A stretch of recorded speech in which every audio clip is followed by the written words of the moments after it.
Department's $220 million ad campaign. I'm going to ask you some questions about it, Madam Secretary. So now to a competitive bid. Do you stand by that statement? It was a no-bid contract where two vendors were. It was a no-bid chosen. contract. If it would have been a no-bid contract, and approval for other than full and open competition. That's inaccurate, Madam Secretary. I'll read from the notice from your agency.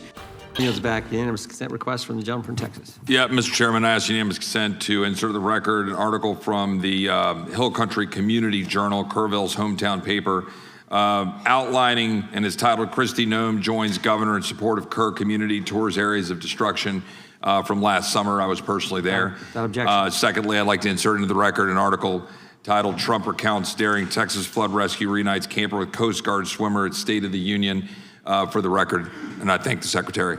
Without objection. The gentleman from Colorado is recognized. Thank you, Mr. Chairman. Good afternoon, Madam Secretary. Thank you for being here. I want to discuss in greater detail the expansion of advertising in your department under your tenure, and I believe you testified regarding some of these matters yesterday in front of the United States Senate. In particular, I want to discuss the department's $220 million ad campaign. This is the ad campaign that featured you at Mount Rushmore. You're familiar with this ad campaign, correct? I am familiar with it. It was an ad campaign that was. I'm going to ask you some questions about it, Madam Secretary. So, as I understand it, this is a $220 million ad campaign. It's split between two contractors. One of those contractors got $143 million. That contractor is called Safe America Media, correct? Correct. Okay. That company is affiliated with a former political director of the National Republican Congressional Committee. Now, yesterday you testified, I think I'm quoting you right, you said, quote, or in reference to this contract, that, quote, it went out to a competitive bid. Do you stand by that statement? It was a no-bid contract where two vendors were. It was a no-bid chosen. contract. If it would have been a no-bid contract, if I'm using that correctly, it goes out to two different vendors. Correct. So it was not a competitive. Let me try to explain what the discrepancy, because a competitive bid is very different than a no competitive bid, and I'll just explain why. We know that your testimony yesterday, when you said, again, I'll quote, "It went out to a competitive bid," is untrue. The reason we know it's untrue is because under federal law, your agency is required, whenever the agency decides to skip competitive bidding, to file a notice with the public explaining why. And in this case, your agency filed a notice. You're aware of that, right? Justification and approval for other than full and open competition. Your agency made a decision not to proceed with competitive bidding, and one of the contractors that got the award was this Safe America Media Company that received $143 million. Many vendors got the chance to look at that contract and to participate in it. So that is why the two of them were chosen. That's inaccurate, Madam Secretary. I'll read from the notice from your agency. Given the immediate action to significantly reduce illegal immigration and border crossings, DHS identified four companies. Four of the hundreds of thousands of companies in the United States. You identified four. One of those is this Safe America Media Company. Where is Safe America Media headquartered? I don't know. I don't know either, Madam Secretary. We can't find it. We can't find a website. We did find an address that's registered for this company. Do you know where that address is? Is there a problem with this contract? I'll tell you about it. According to Madam law, Secretary, the address is registered to a political operative. Madam Secretary, the company, and then I'll give you an opportunity to respond. The company is registered to a political operative in Virginia. Do you know, just by way of example, whether this company that received $143 million in taxpayer dollars, has it ever done work for the government before? I don't know. I can't. The answer is it has not. And do you know why we know that? Because it was incorporated 8 days before this contract went out. You want the American people to believe that this is all above board? Yes, that $143 million of taxpayer money just happened to go to this one company that doesn't have a headquarters, doesn't have a website, has never done work for the federal government before, and is registered apparently or attached to a residence from a political operative. And of course, one of the subcontractors of that contract, as you know, is a political firm that's tied to you, back when you were governor of South Dakota. The reason why I ask these questions is that this is taxpayer money. And I presume, I don't know this for a fact, but Senator Tillis noted yesterday the way in which your agency is blocking the Inspector General from 11 different investigations that it is trying to conduct. I don't know if this happens to be one of them.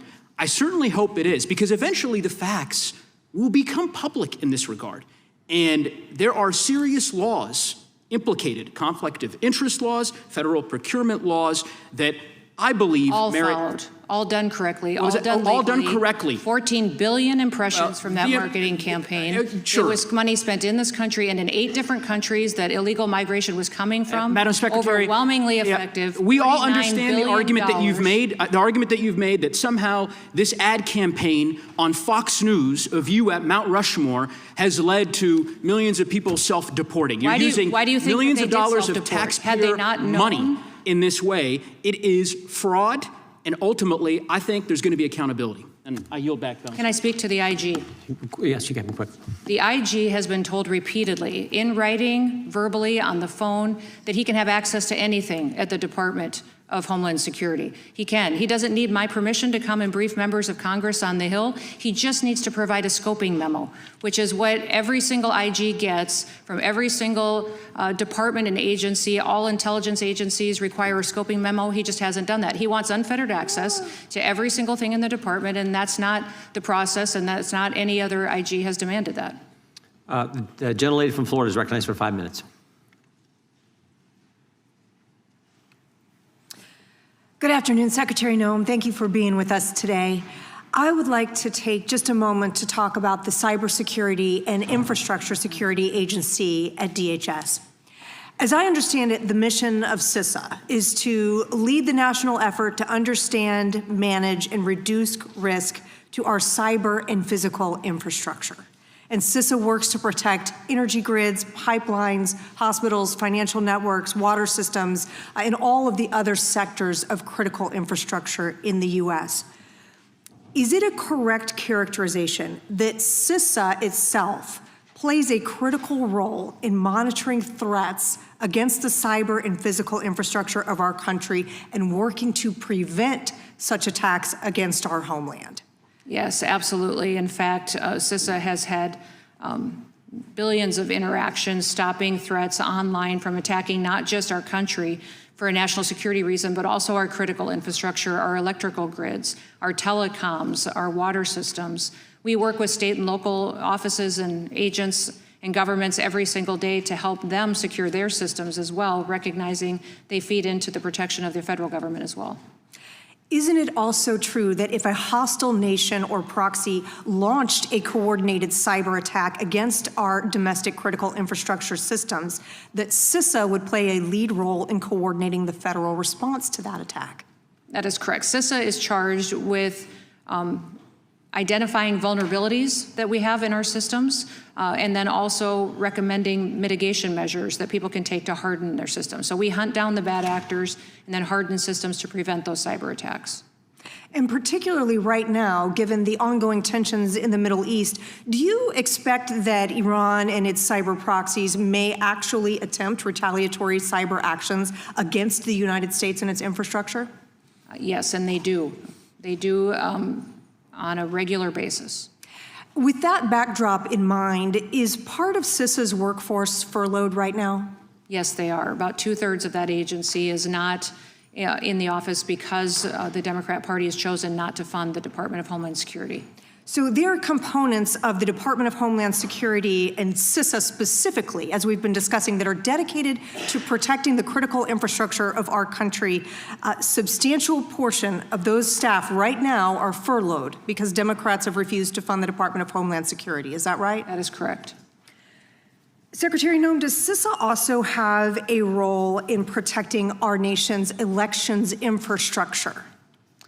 Yes, the agency and the department is charged with protecting critical infrastructure, and elections are deemed critical infrastructure under the statute and law. You touched on something a moment ago that is also particularly important as it relates to elections, and that is CISA's work to partner with state and local officials to make sure that everyone understands the threat landscape, preventive strategies, threat mitigation. Share with us a little bit more about CISA's work, particularly with state and local election officials, to make sure that our elections are secure. Well, CISA works with other intelligence agencies to identify where there may be vulnerabilities in the election system, what kind of technology or components are easily susceptible to hacking, and then reporting that to states who are charged with running elections, and letting them know where those vulnerabilities are. We can give them mitigation measures that can be taken to help protect those systems, and what else they could do as far as recommendations on after elections doing auditing as well, to ensure that if machines are used or if they are hooked online or had access to individuals who could be involved in hacking or corruption, that they have the ability to audit their election afterwards to ensure that it was accurate and that American citizens had their ballots counted.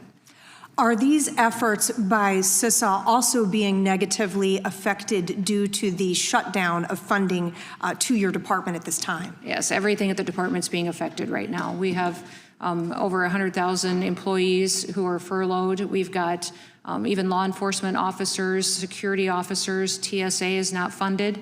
Those individuals are showing up every day and working without any pay to keep our national security at the front and center for people that are traveling by planes across this country, and they continue to do that. And it is incredibly impactful on our administrative processes, on our contracting offices, on our ability to work across departments to share information.